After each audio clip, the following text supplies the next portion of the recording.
गुड़गांव की सड़कों पर सुपरकार्स तो आम है, पर आज हमारे गराज आई है एक बहुत ही रेयर मशीन, एक कस्टम मैंसूरी बिल्ड।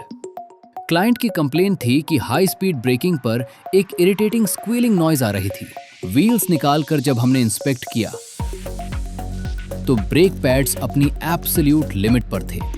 अगर क्लाइंट कुछ दिन और गाड़ी चला लेते तो इन पैड्स का लोहा सीधा इन मल्टी लाख रुपीस रोटर्स को काट देता। हमारा स्टैंडर्ड सिर्फ पुराने पैड्स निकालकर नए लगाना नहीं है।